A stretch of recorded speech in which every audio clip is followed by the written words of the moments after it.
하고 싶은 게 너무 많아요. 요리도 배우고 싶고, 악기도 다루고 싶고, 외국어도 공부하고 싶고, 요즘엔 또 영상 편집이 눈에 들어오기 시작했어요. 그런데 주변 사람들은 이렇게 말합니다. 한 가지를 깊이 파야지. 이것저것 손대면 아무것도 못해. 도대체 뭘 하고 싶은 거야? 그 말을 들을 때마다 나 왜 이럴까 싶었을 겁니다. 끈기가 없는 건가? 산만한 건가? 나한테 뭔가 문제가 있는 건 아닐까? 그런데 저는 그 말에 동의하지 않아요. 끈기가 없는 게 아니에요. 당신의 뇌가 다른 사람들보다 훨씬 더 넓은 자극에 반응하도록 만들어진 거예요. 오늘은 그 이유를 뇌과학으로 풀어보고 넓은 관심사를 흩어지는 에너지가 아닌 무기로 바꾸는 방법까지 같이 찾아볼게요. 왜 이런 일이 벌어지는 건지 사실 답이 생각보다 명확해요. 왜 어떤 사람은 한 가지에 평생을 집중하고 어떤 사람은 끊임없이 새로운 것에 끌리는 걸까요? 의지가 부족한 게 아니에요. 뇌가 다르게 작동하는 거예요. 관심사가 많은 사람들의 뇌에서는 도파민 시스템이 남다르게 작동합니다. 도파민은 흔히 쾌락 호르몬이라고 알려져 있지만 사실 더 정확한 표현은 탐색 호르몬이에요. 도파민은 무언가를 얻었을 때가 아니라 새로운 것을 발견하고 탐색하는 과정에서 분비됩니다. 관심사가 많은 사람들은 이 도파민 시스템의 감도가 유독 높게 설정되어 있어요. 새로운 정보, 새로운 기술, 새로운 분야를 접할 때 뇌가 강하게 반응하는 겁니다. 여기서 한 가지 더 짚어야 할 게 있어요. 뇌의 정보 처리 네트워크인 디폴트 모드 네트워크예요. 이 네트워크는 멍하게 있을 때 혹은 서로 다른 정보들을 연결할 때 활성화됩니다. 연구에 따르면 다양한 분야에 관심을 가진 사람들은 이 네트워크가 더 활발하게 작동하면서 서로 관련 없어 보이는 정보들 사이에서 연결고리를 찾아내는 능력이 뛰어난 것으로 나타났습니다. 한 우물만 파는 사람이 깊이를 갖는다면 당신은 여러 우물 사이의 지하수맥을 찾아내는 사람인 거예요. 이런 뇌를 가진 사람들에게는 공통적으로 나타나는 특징들이 있어요. 하나씩 풀어볼게요. 첫 번째, 배우는 속도가 남다르게 빠릅니다. 새로운 걸 배울 때 이전에 익힌 것들이 자꾸 연결되는 경험 있으시지 않나요? 기타를 배우다 보니 음악 이론이 수학과 닮았다는 걸 발견하거나 요리를 배우다 보니 화학 반응이 눈에 들어오는 것. 심리학에서는 이걸 전이학습이라고 합니다. 이미 쌓아둔 다양한 지식들이 새로운 분야를 배울 때 발판이 되는 거예요. 관심사가 넓은 사람일수록 이 발판의 수가 많습니다. 그래서 새로운 것을 접했을 때 완전한 초보자가 아니라 어딘가에서 연결점을 찾아내는 거예요. 이건 산만한 게 아니라 학습 네트워크가 넓게 구축되어 있다는 증거입니다. 두 번째, 창의적인 아이디어가 예상치 못한 곳에서 나옵니다. 역사적으로 가장 혁신적인 아이디어들은 한 분야의 전문가가 아니라 여러 분야를 넘나들던 사람에게서 나온 경우가 많습니다. 레오나르도 다빈치는 화가이자 해부학자, 건축가, 발명가였어요. 스티브 잡스는 기술과 인문학, 디자인을 동시에 사랑했습니다. 다윈의 진화론도 지질학, 경제학, 생물학을 가로지르는 통찰에서 탄생했어요. 이걸 현대 창의성 연구에서는 교차 수분 효과라고 부릅니다.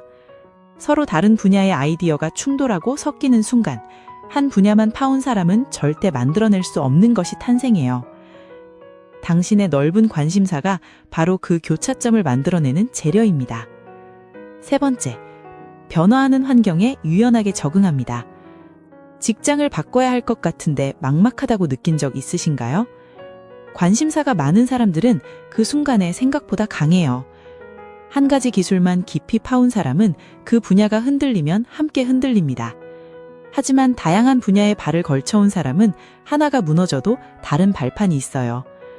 실제로 빠르게 변하는 현대사회에서 다양한 기술과 관심사를 가진 사람들이 직업적 전환과 새로운 환경 적응에서 더 높은 적응력을 보인다는 연구들이 있습니다. 한 길만 걸어온 사람은 그 길이 막히면 멈추지만 당신은 다른 길을 이미 알고 있어요. 네 번째, 사람을 깊이 이해하는 폭이 넓습니다. 처음 만난 사람인데 이상하게 금방 친해지는 경험 있으시지 않나요? 그게 우연이 아니에요. 다양한 분야를 경험한 사람은 다양한 종류의 사람들과 대화할 수 있어요. 음악을 아는 사람, 운동을 좋아하는 사람, 기술에 관심 있는 사람, 각자의 세계로 들어가는 문을 여러 개 가지고 있는 거예요. 심리학에서는 이걸 공통 기반 형성 능력이라고 합니다. 상대방의 관심사와 경험에서 접점을 찾아내는 능력인데, 다양한 경험을 가진 사람일수록 이 접점을 찾는 속도와 정확도가 높습니다. 관심사가 많다는 건 결국 세상과 연결될 수 있는 문이 많다는 뜻이에요. 5번째, 지루함을 견디는 방식이 다릅니다. 관심사가 많은 사람들이 한 가지를 오래 못한다는 건 오해예요. 정확히는 의미 없다고 느껴지는 반복을 견디는 힘이 약한 겁니다. 게으른 게 아니에요. 뇌가 성장과 자극이 없는 환경에 더 민감하게 반응하는 거예요. 반대로 말하면 의미와 연결을 느끼는 순간에는 놀라운 집중력을 발휘합니다. 당신이 새로운 것에 빠졌을 게 몇 시간이 순식간에 지나가는 경험 있으시잖아요. 그게 바로 당신 뇌가 최적의 상태로 작동하는 순간이에요. 근데 솔직히 말하면 여기서 막히는 분들이 많아요. 뇌가 이렇게 설계되어 있다는 건 이제 알았어요. 근데 이것저것 손만 대다 흐지부지 되면 그게 또 속상하잖아요.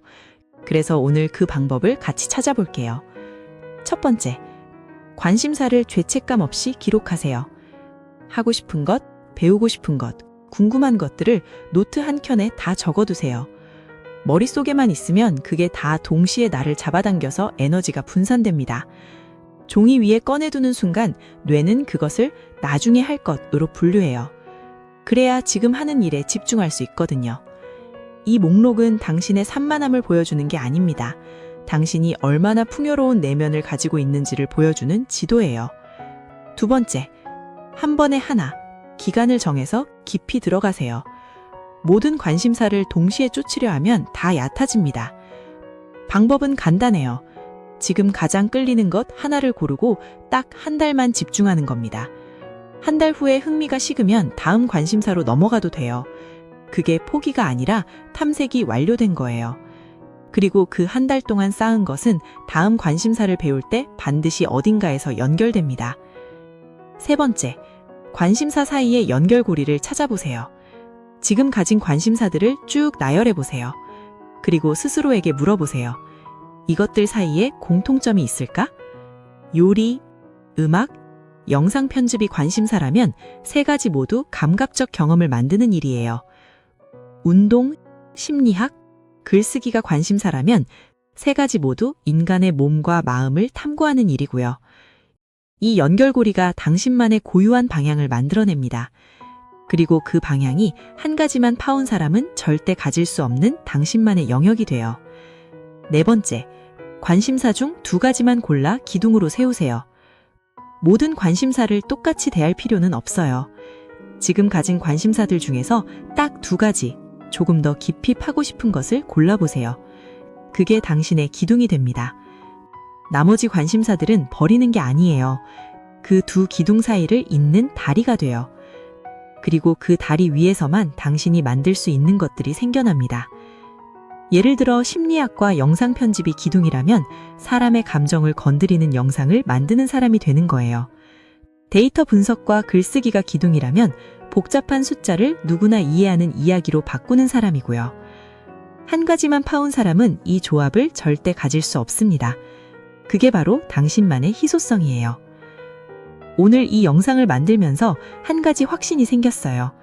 세상에는 한 우물을 깊이 파는 사람도 필요하고 여러 우물 사이의 지하수맥을 찾아내는 사람도 필요하다는 것.